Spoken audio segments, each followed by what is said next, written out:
जोगी sir, president SNEA, Shri के Sebastian ji, general secretary SNEA, Dutta Majumdar sir, president SNEA MP circle, Alok Srivastava sir, Pankaj Roy sir, Vivek Srivastava sir, Manoj Srivastava ji, NL Singh ji, district secretary SNEA orbit, and along with my friends Tejas तरसरे ji, all India auditor SNEA, Gujarat batch से संदीप सोलंकी जी, मुकेश वाडेला जी, Mishra ji, Bihar circle से शहनवाज अख्तर जी, MP circle से योगेश बख्शी जी, SS Rathore जी, शिराज कुरैशी जी, अरविंद तारे जी और रमेश मीना जी, एवं मेरे सारे गुरुजन जो यहाँ पे उपस्थित हैं और मेरे सभी भाइयों और बहनों, हम लोग यहाँ पे एकत्रित हुए हैं कि आज हम लोगों के लिए एक ओरिएंटेशन प्रोग्राम ऑर्गेनाइज किया है, one of the biggest executive association SNEA में। साथियों, हम लोगों का ये JTO का एक एंट्री लेवल है, हम लोग एग्जीक्यूटिव लेवल में एंट्री करने जा रहे हैं। उसके लिए हम लोगों ने क्या संघर्ष किया है ये किसी को बताने की आवश्यकता नहीं है। हम लोगों ने जो पिछले 10 साल से संघर्ष किया है और उस संघर्ष में आप लोगों ने जो अपना अमूल्य योगदान दिया, साथ में सभी executive non executive union association ने भी अपना अपना अमूल्य योगदान दिया और उसी की बदौलत है कि आज हम लोग सभी यहाँ पे ट्रेनिंग कर रहे हैं। और उस सबके लिए आप लोगों का जो कंट्रीब्यूशन है और हमारी जो एसोसिएशन है SNEA, जिसने सबसे पहले हम लोगों को JTO के राह में जो दिक्कतें थी, जो हम लोगों ने संगठन बनाया था, क्योंकि जिस समय हमारी प्रॉब्लम में थी एग्जीक्यूटिव एसोसिएशन हम लोगों के बीच में नहीं आ पा रही थी, क्योंकि एक डिवाइडेशन होता है, नॉन एग्जीक्यूटिव एसोसिएशन का एक एरिया रहता है और एग्जीक्यूटिव एसोसिएशन का एक एरिया रहता है, जनरली उसमें इंटरफेयर नहीं किया जाता। तो जो हमारे मुद्दे थे उस समय की, जो हमारी प्रॉब्लम थी, सबसे बड़ा एक मुद्दा था उसमें डायवर्शन का, जो गलत नीति मैनेजमेंट ने हम लोगों पे थोप दी थी। इस प्रकार की गलत नीति कि आज किसी पुराने व्यक्ति के साथ में कोई अन्याय हुआ तो आपको उसी समय पे उसका सॉल्यूशन निकालना चाहिए कोई न्यायोचित व्यवहार करके। पर हमारे यहाँ पे क्या किया BSNL मैनेजमेंट ने, साथ में उस समय की जो भी यूनियन एसोसिएशंस ने, वहां पे इस तरीके का सॉल्यूशन निकाला गया कि उससे न तो जो लोग सफर थे उनका कुछ भला हुआ और आगे आने वाले तक जो भी डायरेक्ट रिक्रूटमेंट होने वाला था वो सारे सफर रहे उसमें। ये इस तरह का एक एग्जाम्पल में आप लोग चूंकि सभी डाइवर्शन से फैमिलियर हैं, मैं आपको एक एग्जाम्पल देता हूं कि जैसे मान लीजिए हम किसी मंदिर में गए, वहां पे बाहर हम लोगों ने चप्पल छोड़ दी। अब हम दर्शन करके आए, वहां से हम लोगों ने देखा जो व्यक्ति वहां से दर्शन करके आया उसको लगा कि यार ये तो मेरी चप्पल थी, वहां पे गायब मिली, वहां पे गार्ड खड़ा था। उसने बोला ठीक है आप ऐसा कीजिए, ये वाली चप्पल आपकी तो चली गई, आप ऐसा कीजिए दूसरे वाली की चप्पल पहनिए। फिर दूसरा आया, दूसरे ने बोला मुझे दिक्कत हो रही है, बोले ठीक है, वहां पे गार्ड जो बैठा उसने बोला आप ऐसा करो आप तीसरे के पहन जाओ। तो ये समस्या सॉल्यूशन इस प्रकार का होना चाहिए। जो हमारे सीनियर TTS हैं जो आज ऑफिशिएटिंग JTO कर रहे हैं, हम लोग दिल से मानते हैं कि उनके साथ में अन्याय हुआ, उनको भी हमसे पहले प्रमोशन का हक था और उनको मिलना चाहिए था। और किसी भी मैनेजमेंट की गलत नीति के कारण उनको अगर उनका हक नहीं मिल पाया तो मैनेजमेंट की जवाबदारी बनती है, सारी यूनियन एसोसिएशन की जवाबदारी बनती थी किस तरीके से एक सॉल्यूशन निकाला जाता कि जिससे उनको भी प्रमोशन मिलता और आगे आने वालों को कोई दिक्कत नहीं होती। पर डाइवर्शन की जो गलत नीति अपनाई उसके कारण हम लोगों का जो संघर्ष था पिछले 10 साल से हम लोग कर रहे थे, वो सर्विस कंडीशन रिडक्शन, वो सारी चीजें हम लोगों ने फेस की। और हमारी एसोसिएशन SNEA ने आप लोगों के दम पे जो करके दिखाया, तो वो सारी executive non executive union association के लिए एक संकेत है कि अगर आप लोग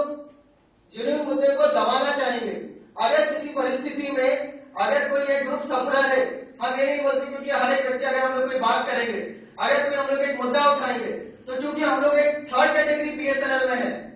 एक एब्जॉर्ब BSNL कैटेगरी है, एक डायरेक्ट रिक्रूटमेंट एग्जीक्यूटिव थे,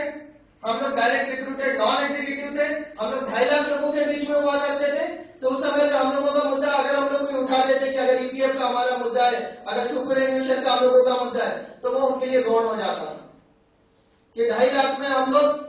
जो 15,000 के स्ट्रेंथ थे उनके लिए कुछ मायने नहीं रखा थे। और साथियों, आप लोगों के दम का हम लोगों ने 2.5 लाख लोगों में मार्जिन लगा दी है। नहीं हुआ। नॉन एग्जीक्यूटिव यूनियन एसोसिएशन का जो वेरिफिकेशन है उसमें किस किस तरीके के बदलाव हुए और हम लोगों की एकता का उसमें क्या महत्व था। तो अब हम लोग एग्जीक्यूटिव लेवल में एंट्री करने जा रहे हैं। हम उम्मीद करते हैं कि वर्तमान में जो एग्जीक्यूटिव एसोसिएशन हैं, अगर हम लोग कोई हमारे मुद्दे रखते हैं तो वो लोग उसको अन्यथा नहीं लेंगे, क्योंकि कुछ मुद्दे ऐसे हैं जो सिर्फ हम और हम लोगों को ही प्रभावित करेंगे। क्योंकि हम लोग थर्ड कैटेगरी बनने जा रहे हैं, प्रमोटिव डायरेक्ट रिक्रूट्स। क्योंकि अभी तक आप लोगों ने मुद्दे फेस किए एब्जॉर्ब के और आपके साथ में जो डायरेक्ट रिक्रूटेड जेडीओ आए उनके, पर अब हम लोग एक थर्ड कैटेगरी एंट्री होने जा रहे हैं तो उनके मुद्दे भी अलग रहेंगे। तो हम लोग जानते हैं कि सारी यूनियन एसोसिएशन ने हम लोगों के जेडीओ एलआईसी और स्पेशली एसएनई को मैं धन्यवाद देना चाहूंगा कि जो हम लोगों का जेडीओ एलआईसी का एग्जाम हुआ, उस एग्जाम में और उसके बाद में एग्जाम तक का तो ठीक था, पर उस एग्जाम के बाद का जो दौर था वो सबसे ज्यादा महत्वपूर्ण था कि रिजल्ट का पब्लिकेशन नहीं हो पा रहा था, रिजल्ट पब्लिश नहीं हो पा रहे थे हम लोगों की। जो अगर कहीं पे पब्लिश हो गया तो उनकी ट्रेनिंग का एक बहुत बड़ा टारगेट था कि क्या इतने सारे जो लोग अभी successful candidate JDO LIC clear करके आ रहे हैं उनकी ट्रेनिंग एक साथ हो पाएगी या नहीं हो पाएगी। तो उसके लिए मैं इस मंच के माध्यम से दिल से धन्यवाद देना चाहूंगा एसएनई की लीडरशिप को, दत्ता मजूमदार सर को और स्पेशल हमारे टीटीसी के district secretary Shri NL Singh sir को, उनकी टीम ट्रेनिंग मैनेजमेंट की, जिन्होंने ये संभव कर दिखाया कि अगर विल हो और अगर हमारे पास में अगर किसी मुद्दे को सॉल्व करने की इच्छा शक्ति हो तो हम लोग उसको कर सकते हैं। और आज उसी का परिणाम है कि हम लोग ट्रेनिंग में सभी ट्रेनिंग सेंटर्स पे गए और जितने भी बैच आज तक जिनका रिजल्ट डिक्लेयर हुआ है सभी लोग यहाँ पे ट्रेनिंग कर रहे हैं। तो साथियों, ये एक बात हो गया कि किस तरीके से अभी तक आप लोगों ने हमारे मुद्दे को समझा और उनको आप लोगों ने सॉल्यूशन दिया। और हम लोगों ने भी आपका अभी एक यहाँ पे ऑफिस बेयर थे, उन्होंने बोला था कि नॉन एग्जीक्यूटिव का एसोसिएशन का सेंस अलग होता है, तो निश्चित सेंस अलग होता है। एग्जीक्यूटिव एसोसिएशन का एक सेंस रहेगा आपका सोचने का जो है, क्योंकि अलग अलग दायित्व रहते हैं तो हर एक को दायित्व के हिसाब से आप लोगों का जो भी कार्य प्रणाली रहेगी वो सारी निर्धारित होती है। पर हम लोग आपको एक बात बताएं कि जब भी बीएसएनएल को के उत्थान को लेके या बीएसएनएल को कोई भी गड़बड़ी आई तो उस समय पे एग्जीक्यूटिव और नॉन एग्जीक्यूटिव एसोसिएशन ने एक साथ मिलकर लड़ाई लड़ी है। उसी के बहुत सारे परिणाम हम लोगों ने साथ में देखे कि अगर हम लोगों को जो 3G का स्पेक्ट्रम मिला वो हम लोगों का सभी का जॉइंट स्ट्रगल का परिणाम था। अगर हम लोगों ने अनबंडलिंग ऑफ कॉपर रोका तो वो सभी का योगदान था। उसमें हम लोग ये नहीं बोल सकते कि इसमें सिर्फ एग्जीक्यूटिव का योगदान रहा या सिर्फ नॉन एग्जीक्यूटिव एसोसिएशन का। अगर हमारी ऑर्गेनाइजेशन पे बात आती है तो हम पहले भी आपके साथ में थे और अभी भी आपके साथ में है और ये विश्वास दिलाते हैं जब भी बीएसएनएल से कोई बात आएगी हम लोग तन मन धन से आप लोगों के सभी के साथ में, उसमें हम लोग कभी भी पीछे नहीं बैठेंगे। अब आज हमारे लिए एक बहुत खुशी की बात है कि हम लोगों के बीच में एसएनई के जो टॉप लीडर्स हैं वो यहाँ पे मौजूद हैं। हम लोग भी इस मंच के माध्यम से मंच को पूरी तरीके से यूटिलाइज करना चाहते हैं कि जो हम लोगों की समस्या है, बहुत कुछ आप लोग भी फैमिलियर हैं, तो उन समस्याओं पे जब हम लोग जेडीओ बन के ज्वाइन करेंगे तो आपका बहुत अच्छा विजन है। आप लोगों ने बहुत सारे मुद्दों को पहले से हैंडल करते आ रहे हैं और उम्मीद करते हैं कि आगे भी आप लोग उन मुद्दों को पूरी तरीके से सॉल्व करने में हम लोगों की मदद करेंगे। तो कुछ जो मुद्दे हैं मैं आप लोगों के सामने यहाँ पे रखना चाहता हूँ और आपसे जो हमारे सीनियर लीडर जो अभी हमारे आगे वक्ता रहेंगे उनसे विनम्र निवेदन करना चाहूंगा कि आप लोग इन मुद्दों पे हम लोगों को थोड़ा मार्गदर्शित करें कि being one of the top executive association आपका इन मुद्दों पे क्या राय है और किस तरीके से हम लोग एक ज्वाइंट स्ट्रगल के थ्रू, ज्वाइंट स्ट्रगल में इसलिए बोलना चाहता हूँ कि जो हमारे कुछ मुद्दे हैं हम लोग भी ये महसूस करते हैं कि अगर हम लोग उसके लिए एक साथ लड़ेंगे तो निश्चित ही उन मुद्दों का सोल्यूशन जल्दी होगा। तो वैसे बहुत सारे मुद्दे हैं, तो जो मुख्य हम लोगों ने अभी सारी बैचेस के साथ में, सारे सर्कल्स के साथ में डिस्कशन किया है कि अभी एक एसोसिएशन ने मुद्दा उठाया है कि ऑन प्रमोशन हम लोगों को 2 इंक्रीमेंट मिलना चाहिए। डीओपीटी का एक गाइडलाइन है कि जब भी आप लोगों का प्रमोशन होगा तो उसमें हम लोगों को एक आपका प्री रिवाइज स्केल में और एक रिवाइज स्केल में इंक्रीमेंट मिलना चाहिए। ये मुद्दा भी अभी डीओटी में एंडोर्समेंट के लिए पेंडिंग है और चूंकि हम लोगों का प्रमोशन हो रहा है, अगर ये मुद्दा और उम्मीद है कि अगर आप लोग ठीक से उसको प्रोसीड करेंगे तो हो सकता है हम लोगों की ज्वाइनिंग के पहले भी हम लोगों को एक डबल इंक्रीमेंट का बेनिफिट मिल जाए। तो अगर इस तरीके से होता है तो एंट्री पे आप लोगों की सभी एग्जीक्यूटिव एसोसिएशन की तरफ से हम लोगों को एंट्री गिफ्ट होगा।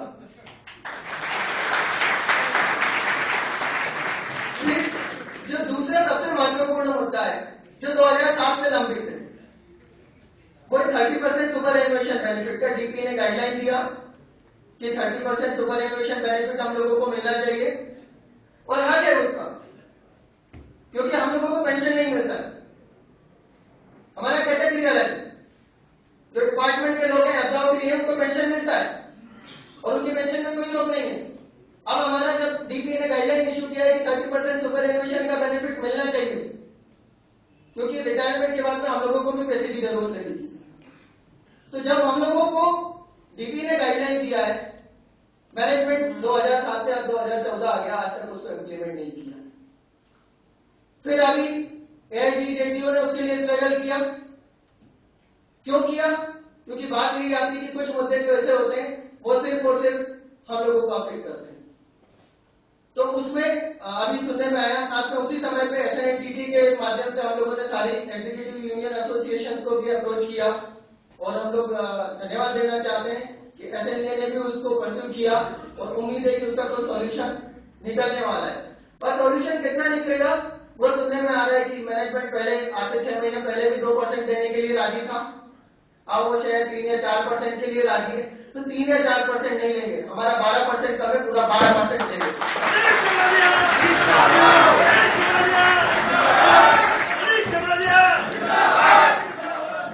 अब देखिए साथियों, ये जो इशू है 30% सुपर एनुएशन का, आज एक एसोसिएशन उसके लिए फाइट कर रही है, कल हम लोग फाइट करेंगे, हम लोग कहीं पे भी जुड़ेंगे, हम लोग उसके लिए फाइट करेंगे। तो हमारा सभी एग्जीक्यूटिव एसोसिएशन पे और आज चूंकि एसएनई की सीएचक्यू बॉडी और सभी सीनियर लीडर्स हैं यहाँ पे, हम लोग आपसे विनम्र निवेदन करना चाहते हैं कि हमारा उद्देश्य ये है कि इस प्रॉब्लम का सॉल्यूशन निकले। किसने कराया, कैसे कराया, वो हमारे लिए मायने नहीं रखा था। हमारे लिए मायने ये रखा था कि आपने हम लोगों के लिए परस्यू किया और आप लोगों के योगदान से अगर वो हम लोगों का मुद्दा सॉल्व होता है तो हम लोग आपको दिल से धन्यवाद देंगे। और बिना बताए आप लोगों ने हमारे लिए क्या किया, हर एक सर्कल में किया। हम आपको यहाँ पे ये नहीं कि ऐसे नहीं कि मेंबर्स आए इसलिए यहाँ पे तारीफ करें, हर एक सर्कल अगर हम लोग देखेंगे कि जेडीओ एग्जाम के बाद में हर एक सर्कल में ऐसे नहीं कि ऑफिस बीयर्स ने पूरा योगदान दिया। चाहे वो यूपी सर्कल हो, वहां पे रिवाइज रिजल्ट निकला, चाहे वो बिहार का हो जहाँ पे 3 घंटे के अंदर रिजल्ट आ गया, या चाहे पे बहुत सारे सर्कल से, चाहे महाराष्ट्र हो, तो सभी जगहों पे आप लोगों ने अपना अमूल्य योगदान दिया है। तो अब जेटीओ बनने के समय पे आप लोगों ने इतना मदद किया है, तो जेटीओ बनने के बाद में हमारे जो की इश्यूज हैं उसी तरीके से आपका सहयोग हम लोगों को मिलता रहेगा, इसकी हम लोग उम्मीद करते हैं। फिर तीसरा सबसे महत्वपूर्ण मुद्दा कि सीपीएससी हायरार्की, कि जैसा हम लोगों को एनईपीपी नॉन एग्जीक्यूटिव कैडर में मिलता है, दूसरे पब्लिक सेक्टर्स में अगर हम लोग देखेंगे तो सभी पब्लिक सेक्टर्स में हम लोगों को time bound post based promotion मिलता है कि पर्टिकुलर कुछ ड्यूरेशन के बाद में हम लोगों को पोस्ट भी दे दी जाती है। वहां पे वो सबसे बड़ी बात, हमने ऐसे भी बहुत सारे लोग ऐसे हैं जो बी करके आए हैं, कुछ एमएससी करके आए, कुछ डिप्लोमा करके आए, पर हम लोग इसमें हमारे ग्रुप में कभी आज तक हम लोगों ने ऐसे में डिस्क्रिमिनेट नहीं किया क्वालिफिकेशन के बेस पे। हम लोग आपसे यही रिक्वेस्ट करते हैं कि जो भी प्रमोशन पॉलिसी बने, जो पोस्ट प्रमोशन पॉलिसी बने, without discrimination of any qualification, चाहे वो डिग्री हो, चाहे डिप्लोमा, चाहे बीएससी हो, सभी एग्जाम लेके बने, एक लेवल की लेके एग्जाम क्लियर करके बने, सभी का लेवल लेके अगला प्रमोशन जो भी लेंगे सभी एग्जाम लेंगे।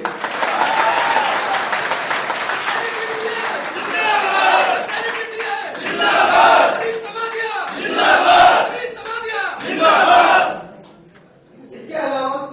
हम लोगों का एक महत्वपूर्ण मुद्दा है जेटीओ आरआर मॉडिफिकेशन का, कि जेटीओ के आरआर फिर से रिवाइज होने जा रहे हैं। बड़े स्ट्रगल से 10 साल की सर्विस कंडीशन थी हम लोगों की, 10 साल से घट के वो 7 साल हुई, क्योंकि हमारी तो पहले दिन का डिमांड थी कि उसको घटा के 4 या 5 साल किया जाना चाहिए, नहीं हो पाया। 7 साल की सर्विस कंडीशन हुई, ठीक है, हम लोगों का एग्जाम हो पाया, पर अब जो वक्त की नजाकत है कि वो सर्विस कंडीशन को भी 7 साल से घटा के 4 या 5 साल करना पड़ेगा। आज जो जेटीओ के आरआर आए हैं, एक तो उसमें सर्विस कंडीशन का हम लोगों का इश्यू था, वो हम लोग हमारे सीएचयू के माध्यम से आप लोगों को अवगत करा चुके हैं। दूसरा, इसमें भी जो सबसे महत्वपूर्ण मुद्दा है, जो अभी मैंने मंदिर वाला एग्जांपल दिया था आप लोगों का, कि जो हम लोगों के ऑफिशिएटिंग जेटीओ साथी हैं वो रेगुलराइज हो रहे हैं, उनको रेगुलराइज कीजिए। हम लोग भी दिल से उसका समर्थन करते हैं, पर उनके रेगुलराइजेशन का कोई भी इम्पैक्ट हमारी सीनियरिटी और हमारी वैकेंसी या हमसे बाद में आने वाले डायरेक्ट रिक्रूट टीटीए की वैकेंसी पे उसका कोई भी इम्पैक्ट नहीं आना चाहिए। वही कारण कि आप उनको एक नई चप्पल दिलवा दीजिए, आप जो गार्ड थे वहां पे बैठ के आप उनको एक नई चप्पल दिला दीजिए, जो आगे आने वाले कर्मी में चप्पल के लिए लड़ाई नहीं करता।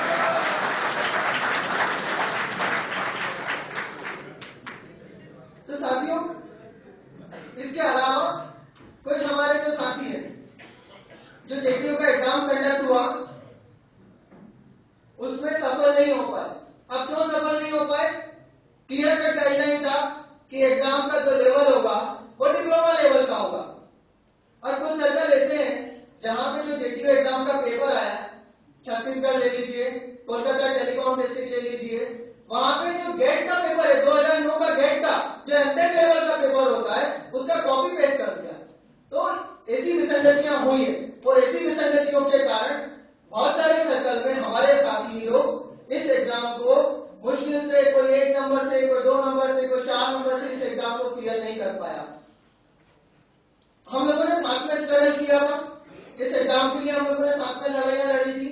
हम उनको भी ये विश्वास दिलाना चाहेंगे कि हम लोग ना हमको पहले कभी भूले थे ना कभी अब भूलेंगे। और इस मंच के माध्यम से मैं ऐसे से ये रिक्वेस्ट करना चाहूंगा कि जैसा कि अभी तक बीएसएनएल में जितना भी जेटीओ का एग्जाम हुआ, 99 में हुआ था, 2001 में हुआ था, जब जब भी बीएसएनएल में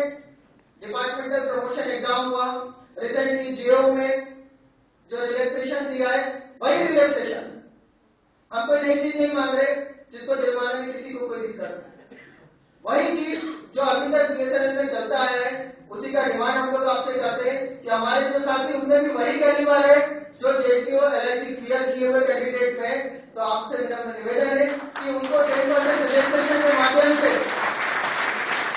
एग्जीक्यूटिव लेवल में आएंगे तो हम लोगों से ज्यादा खुशी किसी को नहीं होगी। फिर एक मुद्दा, सर लोग बोलेंगे कि सारे मुद्दे हैं, पर हम लोगों ने डिसाइड किया कि जब आप लोगों ने हम लोगों को ओरिएंटेशन प्रोग्राम रखा है,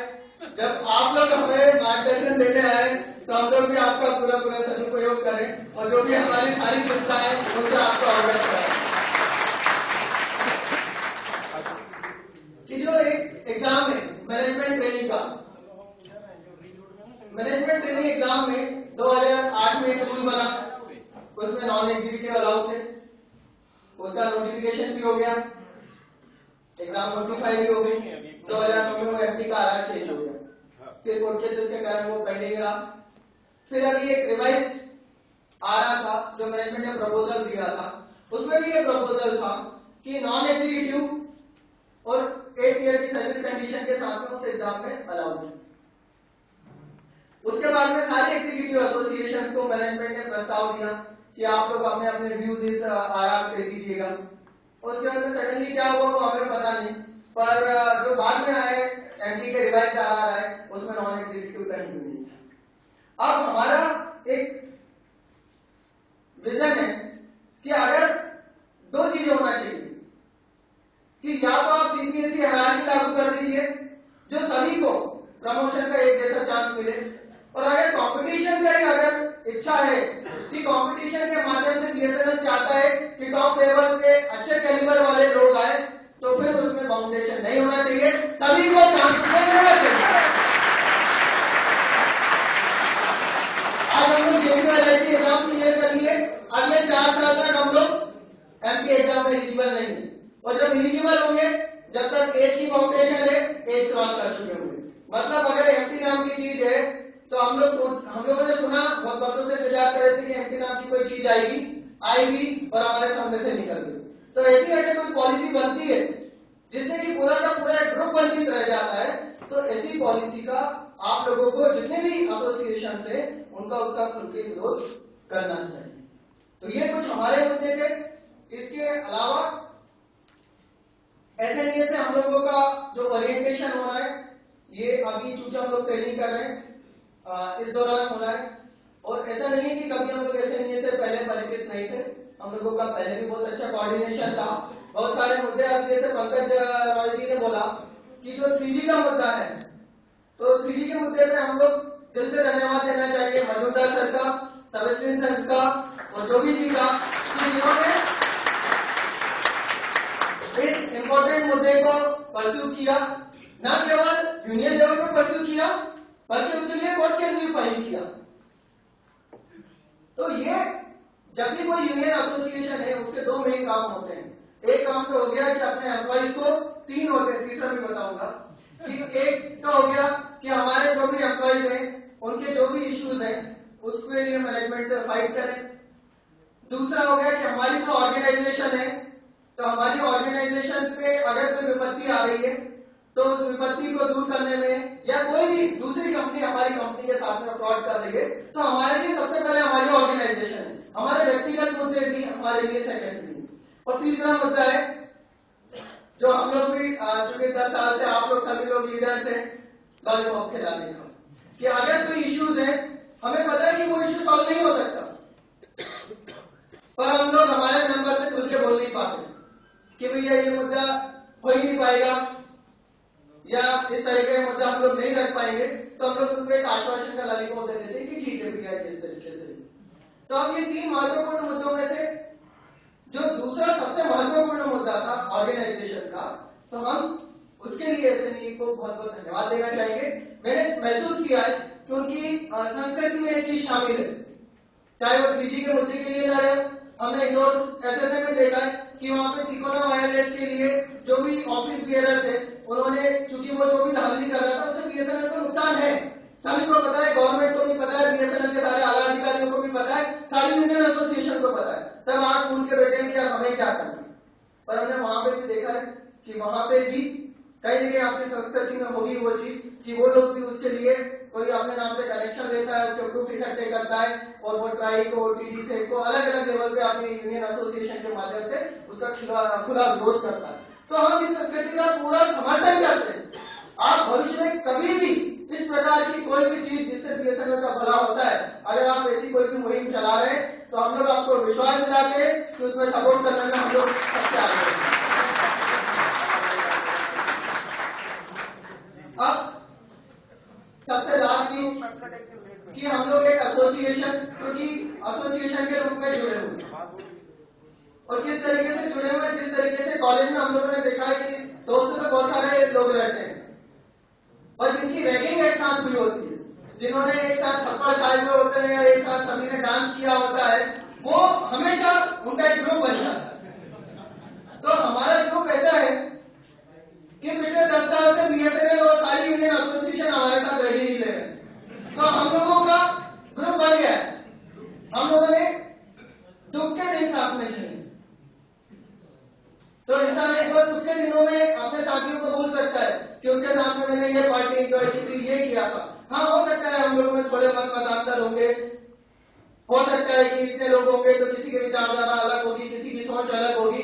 पर हम लोगों ने स्ट्रगल साथ में किया है, हमने दुख साथ में झेला है, जेपी बनेगी खुशी साथ में झेली है। तो जब तक इस बीएसएनएल में रहेंगे हम लोग साथ साथ रहेंगे, ये आपको विश्वास दिलाएंगे।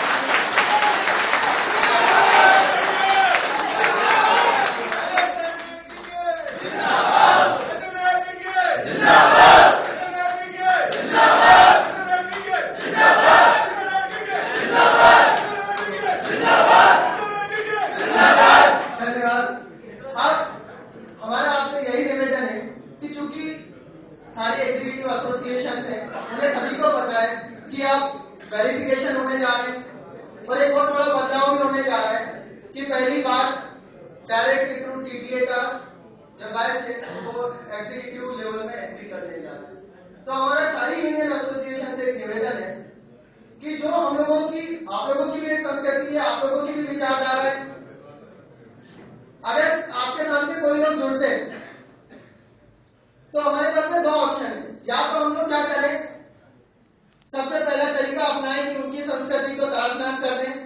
उनकी विचारधारा को ताज-नाज कर दें और उनको फोर्स करें कि दे हैव टू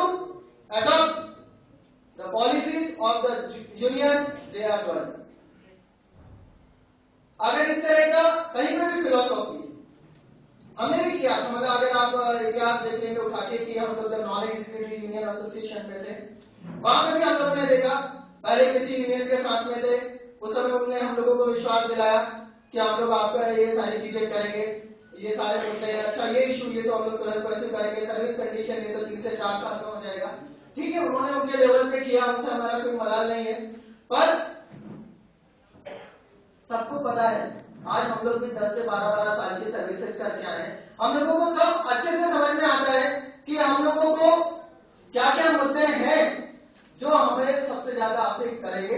हमें जो अभी सबसे बड़ी कमी है, अगर हम लोग मान लेंगे हम लोगों ने 10 साल से नॉन एग्जीक्यूटिव कैडर में हम लोग कर रहे हैं, एसोसिएशन चला रहे हैं, हमें चाहिए आप लोगों का मार्गदर्शन, आप लोगों की विचारधारा, आप लोगों की सोच के साथ में, और हम भी बोलेंगे हम भी जिस यूनियन एसोसिएशन के साथ में जुड़ेंगे, हम भी रिजिड नहीं है, हम भी रिजिड नहीं है कि हम लोग जो बने हुए कि हम लोगों की जो विचारधारा है या हम लोगों की जो संस्कृति हम लोग उसमें बदलाव नहीं करेंगे। ये तो भारतीय परंपरा रही है कि यहाँ पे अलग अलग धर्म है, अगर हिंदू धर्म में, मुस्लिम धर्म में जब 2 धर्म मिले तो एक तीसरा धर्म बना, सूफियाना धर्म बन गया, जिसमें दोनों संस्कृतियों को उन्होंने समावेश किया और वो सफल भी रही। तो हमारा इस मंच के माध्यम से ऐसे नहीं है, और जितने भी एग्जीक्यूटिव यूनियन एसोसिएशन है उनसे यही विनम्र निवेदन है कि अगर हम लोग आ रहे हैं, क्योंकि हम आएंगे बदलाव लेके आएंगे, नॉन एग्जीक्यूटिव में जब हम लोग बदलाव की लहर लेके आए तो एग्जीक्यूटिव में तो हम लोग ज्यादा शिद्दत के साथ में और ज्यादा ताकत के साथ में हम लोग बदलाव लेके आएंगे। अब यही चीज है कि आप लोग हम लोगों को हमारी संस्कृति को कुछ तवज्जो देते हैं या नहीं देते। तो हम उम्मीद करते हैं कि जितने भी लीडर्स हैं सारी यूनियन एसोसिएशन के, चूंकि वो सीनियर लीडर्स हैं, उनकी जो सोच है बहुत ही परिपक्व है, उन्होंने भी हम लोगों के लिए कुछ सोचा होगा और सोचा है, उसी का परिणाम है कि आज वो अपनी सोच और अपने विचारों से हम लोगों को अवगत कराने आए हैं। तो चूंकि हमारे बीच में बहुत सीनियर लीडर्स हैं, हम लोग ज्यादा समय आपने नहीं लेना चाहूंगा, मैं बस फिर से यही विनम्र निवेदन करना चाहूंगा कि आपने हमारे लिए जो कुछ सोच रखी है और जो एक निश्चित सोच